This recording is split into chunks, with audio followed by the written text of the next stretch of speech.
it's just Jenny.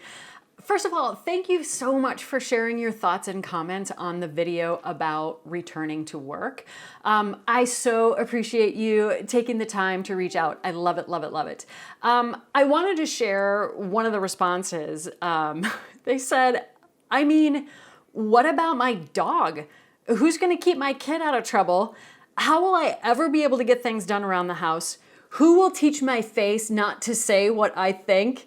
How do I get a mute button for real life? Do I have to wear pants? Also, will UPS and FedEx miss me? So lots of big questions.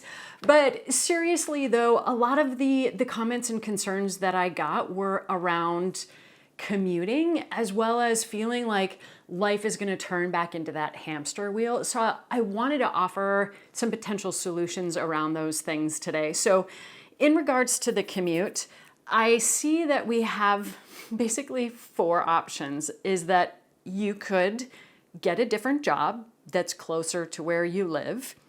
You could move closer to your job. You could ask if you could commute at non-peak times. I'm thinking these first 3 are not necessarily options for most of you. So the 4th choice is to address mindset. Here's the thing, if you have to go back to commuting, that time is going to pass regardless. So you kind of have 2 choices. You can be angry and frustrated and ragey about getting back to the commute, or you can reclaim that time as very precious, sacred, productive time. That's your time to listen to podcasts about things that you're curious about, or things you've always wanted to know, or things that maybe just transport you out of your car. You could be listening to audiobooks. You can be doing a gratitude practice. You can be reconnecting with people that you love and you care about. Another thing that I think is really important is when you go back to that commute and to sort of address the idea of like being on the hamster wheel, that maybe you've got like an hour commute and then you come home and then it's getting the kids to where they need to go and then it's making dinner.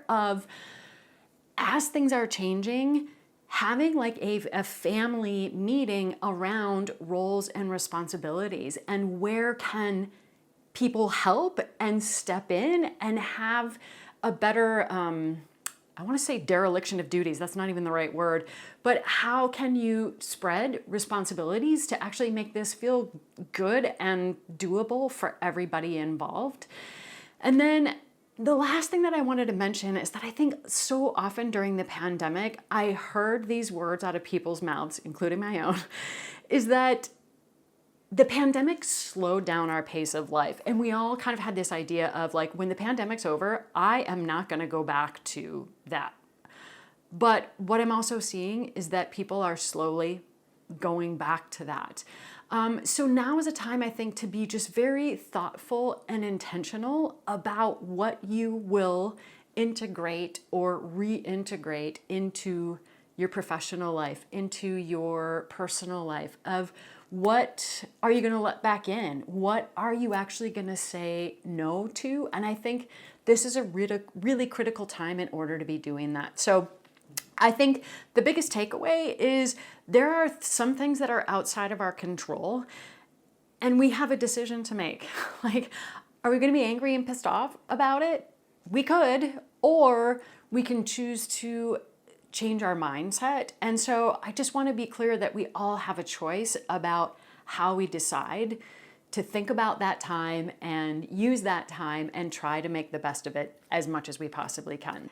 So please send me your thoughts, send me your questions. If you found this video to be helpful and you think it might help some other people that you know, please share it, tag them. Have a great week, and I'll see you soon.